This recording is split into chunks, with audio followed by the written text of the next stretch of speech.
Piper, I know you and desiring God, you're all into satisfaction in God. Get that. Can't you just say, do you have to always stick in that word satisfaction? I mean, can you just say the inner essence of worship is having Christ as a greater treasure than everything in the world? Just leave out that word satisfaction. Why you got to stick that emotionally laden word in there? I feel really strongly about this. You might detect. 2 reasons. Number 1, being satisfied with Christ is implied in saying he's your greatest treasure. And I want to push that in your face. I want to push it through your eyeballs into your heart, or into your eyeballs into your brain, and then down into your heart. I would really like you to feel what I feel right now and believe what I believe, namely that if you say, and you must say this if you're a Christian, Christ is my greatest treasure. Jesus said, he who loves mother or father more than me is not worthy of me, and he who loves son or daughter more than me is not worthy of me. Period. You're not a Christian if you love your mother or your father or your children more than you love Jesus. And that's an affectional love. That's not a duty love. That's not a sacrificial love. That's an affection. How do you feel about your kids? I love my kids. Yes, you should. And Jesus, 10,000 times more. And if you don't love him more,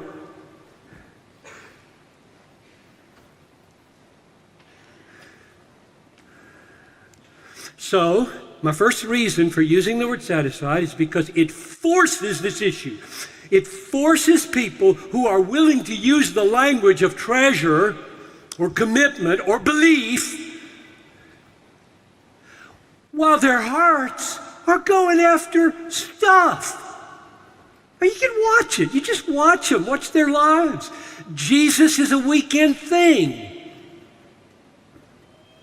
All week long, what they watch on TV, what they do, it just has nothing to do with their heart's delight in God. Nothing. I personally don't want to encourage those people to think they're Christian. My life commitment is to talk about the Bible in such a way that fake Christians feel fake. So that they can be saved. So many churches are just coddling them, just constantly coddling them. It's going to be okay, it's going to be okay. He's a God of love, God of love. They're not Christian.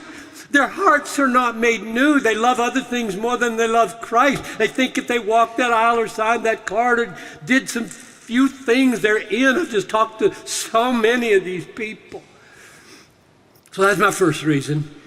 It really is implied in the language of faith or the language of treasure that you are satisfied in Jesus more than everything else. Here's my second reason, and this is a review from this morning's session. You remember the 1-verse parable? The kingdom of heaven is like a treasure hidden in a field, which a man found and covered up. And then in his joy, he goes and sells all that he has to buy that field. Now you might think it would be very paradoxical, odd, if a person sold everything they had to have the kingdom, but they didn't do it with joy. That happens, folks. That happens. Okay, tell me what I need to do. I need to sell some stuff. Got it. I'm selling some stuff. How much should I sell? Well, Zacchaeus, half. Or rich young ruler, all of it. Okay, got that. That's not what he says. The kingdom of heaven, when the kingdom of heaven takes hold of you, and the king is revealed in the rule of the kingdom, as the treasure hidden in the field, you don't just sell your stuff. You are happy to sell your stuff. That's what it says. I can't tell you how long, maybe 22 years, I read that verse and skipped right over that apakaros autou. From his joy, he sold everything he had. You sell your stuff for Jesus without joy, plenty of ascetics in the world are going to go to hell. Sit on top of statues for 30 years. Leave everything they have. It's not what it says. So, I use the word satisfy to make that unescapable. I'm slamming the door every chance I get on your escape from that. I'm slamming the door on anybody saying, well, you don't really need to feel satisfied in God as long as He's your treasure. That's nonsense. God knows it, you know it. Treasure doesn't mean anything. It's just a word without your heart. I love you more. You're more precious. So, review. The inner essence of worship is experiencing Christ and all that God is for us in Him as a more satisfying treasure than everything that death can take and life can give. That's the inner essence of worship.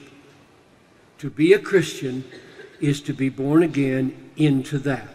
That's what happens when you become a Christian. Your heart shifts off of preferring the world to preferring Christ. That's the meaning of new birth. That's the meaning of conversion. To live the Christian life in all of its practicalities is to act out of that. And where people are not acting out of that, I don't think what they're acting is the fruit of righteousness.